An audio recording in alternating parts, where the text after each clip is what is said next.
Alors, messieurs, dames, bonjour. Donc là, on va enchaîner donc, avec une présentation de races de chats.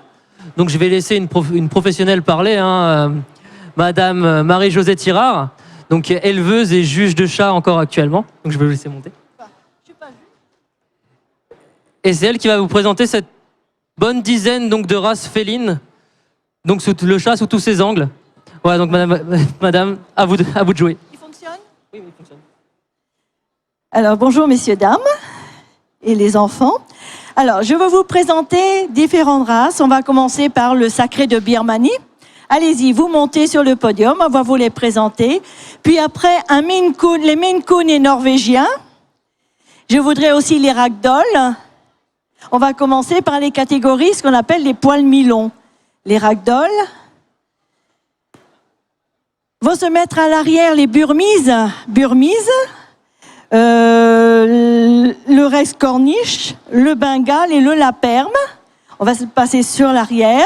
Voilà, allez-y, montez sur le podium. On a fait appel pour vous montrer vraiment les gens qui sont passionnés, qui ont des très beaux chats. Et alors en poil long, je vais vous... Après le persan, voilà, qui va monter également. Le bengale, allez-y, montez sur le bengale, le ragdoll. Voilà. C'est une belle brochette. Je vais commencer par le chat français. C'est le chat qui est envié dans le monde entier pour nos éleveurs, pour cette race qui a été créée en France à la fin du 19e, qui a failli disparaître entre les deux guerres.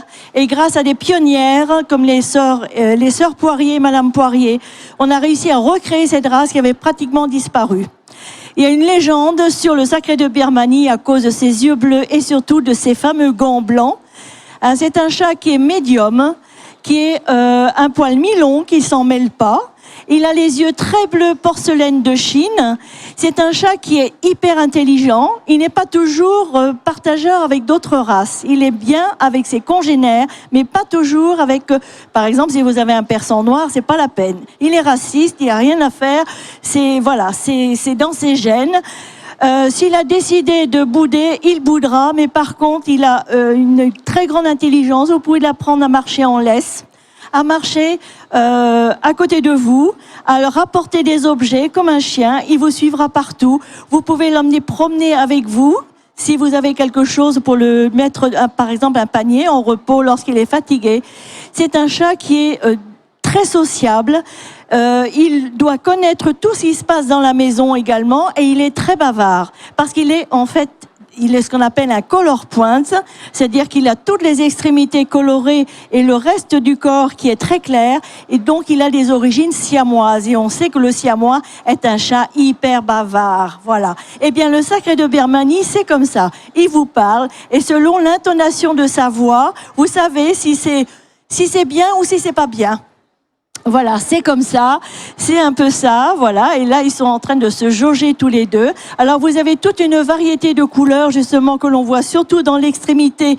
Donc, les oreilles, la face, les pattes et la queue. Le reste est en blanc. Et donc, ces fameux petits gants blancs que l'on voit ici, avec ces remontées à l'arrière, qui sont obligatoires pour participer à des expositions. Et quelquefois, il y a des loupés. Voilà, bon, mais le chat d'exposition, c'est ça, les 4 grands gants blancs bien symétriques et les belles remontées à l'arrière, une face un peu ovale, il n'est pas très typé et surtout, voilà, très bavard.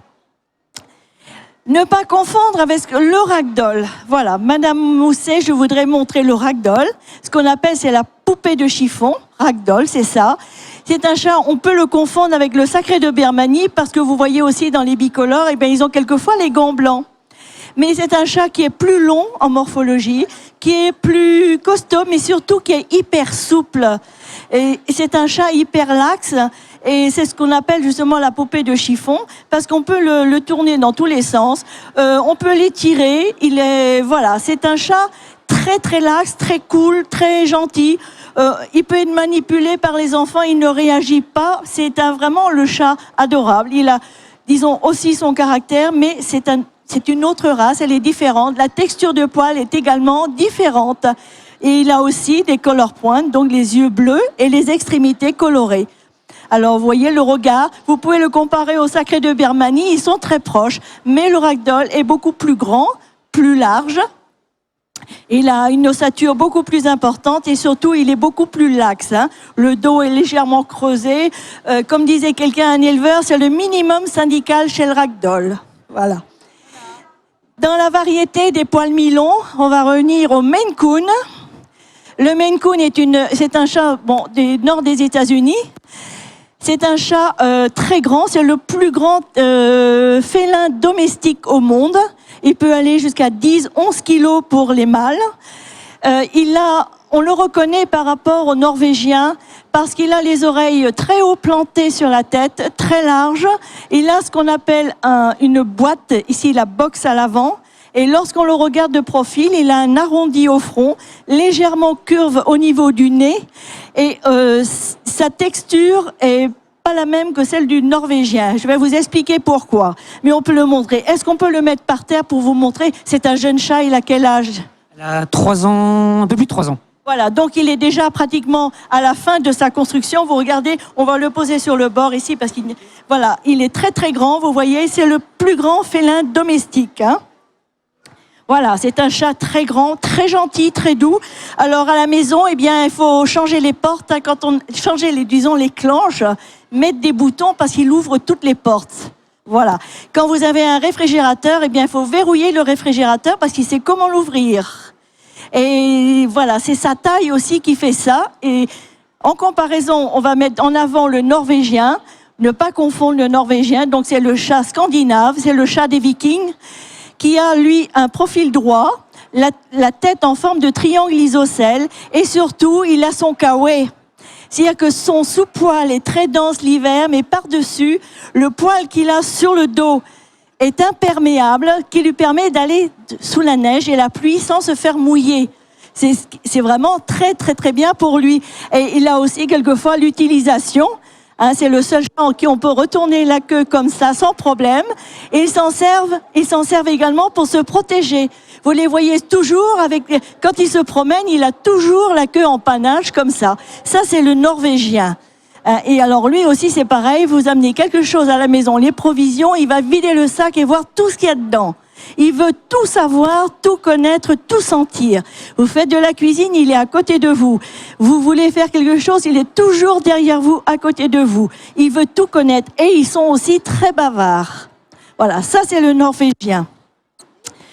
En poil mi-long, il y a de nouveau un autre ragdoll et vous voyez la morphologie par rapport au sacré de Birmanie. Là, vous avez un bleu mi-tête. Mi-tête, ça veut dire qu'il a juste les chaussettes qui sont blancs. Vous voyez le corps, eh bien très très massif, très grand. Par rapport au sacré de Birmanie, c'est très différent. Dans les poils, les poils longs. Allez, on va monter le persan et les exotiques là. Ce sont en fait, c'est une des races les plus anciennes qui a été créée à partir de l'angora turc. C'est un chat qui est, disons, au 19e, n'existait qu'en couleur bleue. C'était généralement les rois et les reines qui en possédaient. C'est un travail des éleveurs qui ont fait qu'on a fait une face plate, les grands yeux, et cette fourrure opulente, bien sûr qu'il faut toiletter, qu'il faut laver, parce qu'un chat, ça se lave. Ça se douche tous les 15 jours, tous les 3 semaines, tous les mois, qu'il soit à poil court ou à poil long, à poil mi-long. Un chat, ça se lave. Alors, il faut regarder, quand on achète un persan, c'est l'écart entre les yeux, pour qu'il ait une bonne respiration et un nez bien ouvert, ce qui fait qu'il n'a pas de gêne pour respirer. Et alors pour les paresseux de la brosse et du peigne, il y a la version en poil court qu'on appelle l'exotic shorthair, qui a été une création des Américains. Ils ont exactement la même morphologie, la même tête. Seule différence, c'est le poil long. Et on peut les marier ensemble. Hein, on peut les marier ensemble. Vous avez dans la portée, vous aurez ou des exotiques s'ils sont des homozygotes, avec des persans, ou alors que des persans ou que des exotiques, ça dépend. Mais ce sont des chats adorables, ils ne sont pas plan-plan, ils jouent aussi, ça déménage, ça court, ça s'exprime. Bien François Leloup a des problèmes avec son chat, il a décidé que non, et bien voilà. Et alors ce sont, comment vous dire, ils adorent le canapé, le coussin, le lit. Ce n'est pas des chats qui iront facilement dans le jardin. Disons, c'est un chat un peu idéal pour l'appartement et des petits appartements. Voilà. Ça, c'est donc les catégories, hein, persan et exotique shorthair. Voilà, les poupounes. Alors, on va passer dans les d'autres catégories. Les poils courts. Merci beaucoup, Madame Mousset, puis Lydia et François. Joël, voilà. Et les poils courts, les petites morphologies. Vous pouvez applaudir ces éleveurs, ils sont là, ils viennent avec des très beaux chats. Et vous pouvez les applaudir parce que ce sont des chats qui vont monter tout à l'heure sur le podium. Alors, le Burmese, qui est un chat anglais ou américain, qui est un chat qui a une fourrure très très soyeuse, très très fine. C'est un chat qui adore être cajolé, câliné, il adore qu'on s'occupe de lui. Si vous avez quelque chose à faire et qu'il a décidé que c'était le moment des câlins, eh bien, il va s'allonger devant vos pieds et vous ne pourrez plus avancer. Parce que lui, il va rouler et il va aller devant vous pour vous empêcher d'avancer et de faire ce que vous voulez faire. Parce qu'il a décidé d'avoir des câlins, eh bien, il aura ses câlins. Et ils arrivent généralement au bout du compte. Et alors, ils adorent aller dans les pullovers. Ils adorent aller avoir chaud, être contre l'or, mais c'est un chat de contact. C'est un chat qui peut vivre dans un petit appartement à partir du moment où il est avec son maître. Si vous avez un Burmese, un Sphinx ou d'autres chats, ils ne peuvent pas vivre tout seuls. Généralement, il leur faut un autre compagnon, un autre chat, même un chat de maison, un chat de gouttière, mais il leur faut un compagnon. Voilà, et ça c'est très très joli. Alors vous avez différents types. Bon, c'est le type, disons, de la fifée. C'est ni le type anglais, ni le type américain. C'est le Burmese, un type moyen, mais très équilibré. Voilà. Mais c'est surtout la douceur de du poil, c'est fabuleux. Une autre variété dans les poils courts, alors ce sont les mutations génétiques spontanées. C'est un Rex Cornish, ce sont les chats à poils frisés. C'est-à-dire qu'ils sont nés dans une des portées, c'était en Grande-Bretagne, je crois. En Cornouailles, voilà, en Cornouailles. Et bien, dans une portée de chats de gouttière, il y avait des chats frisés. La personne s'est dit, pourquoi pas essayer de maintenir cette particularité. Eh bien, c'est ce qu'ils ont fait. Et en fait, c'est un chat qui est un peu comme l'Astrakhan. C'est très, très doux. Alors, c'est un chat qui est très joueur, très dynamique, très proche de ses maîtres. C'est un petit coquin aussi. Et ils sont très, très gentils. Alors, dans les variétés des Rex, vous avez le Rex de Devon également, mais on ne peut pas les marier ensemble. Mais on n'a pas de frisure. Voilà, ce sont en fait deux mutations génétiques différentes. Et vous avez aussi le Rex allemand. Mais c'est pareil, on les marie ensemble, mais ça redevient des chats tout à fait ordinaires au poil non frisé. Là, vous l'avez en variété color pointe avec les yeux bleus et vous l'avez en variété dans toutes les couleurs. Et c'est un chat qui est vraiment facile à vivre aussi. C'est vraiment dans un petit espace. Très proche aussi, vous avez le Laperme. Le Laperme qui vient de permanente, la permanente. Et également mutation génétique spontanée. Avec une frisure qui est encore très différente. C'est un poil qui est un peu moins doux, mais qui est toujours retourné, toujours à l'envers. Mais c'est un chat très très câlin, très gentil. Alors la frisure également s'accentue au fur et à mesure que le chat grandit. Mais c'est un chat qui a un super caractère, qu'on peut laver, qu'on peut brosser. Il ne demande que ça, être poupouné. Voilà, c'est tout à fait ça. Et il paraît-il que lorsqu'on tombe dans la marmite du Laperme, on n'en sort pas.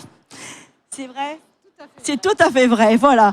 Parce que madame a déjà eu un, puis maintenant, ça y est, elle est partie et ne veut plus d'autres chats, que du Laperme. Et en plus, ça ne perd pas ses poils, ce qui est l'avantage, et paraît-il non plus pas très allergène. À vérifier. Et alors, là, le dernier, je l'ai gardé pour la fin, le Bengale. Ce sont les Américains qui en sont dit, écoutez, quand même, on a des magnifiques chats sauvages dans la nature, et dans les chats, il n'y en a pas, avec ces motifs. Pardon, excusez-moi. Donc, ils ont marié le Felis bengalisis, qui est un chat sauvage d'Indonésie. C'est un petit animal sauvage qui est très, disons, qui n'a pas beaucoup de protection en lui-même, à part l'eau. C'est-à-dire, quand il est attaqué, eh bien, il va brouiller les pistes en plongeant dans les rivières, en se mettant sous l'eau pour effacer toutes ses traces. Et alors, ils ont marié ces chats-là, qui ne sont pas de très grande stature, avec l'American Shorthair.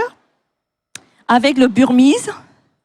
Et ils ont travaillé depuis à peu près 40 ans pour obtenir ces superbes chats.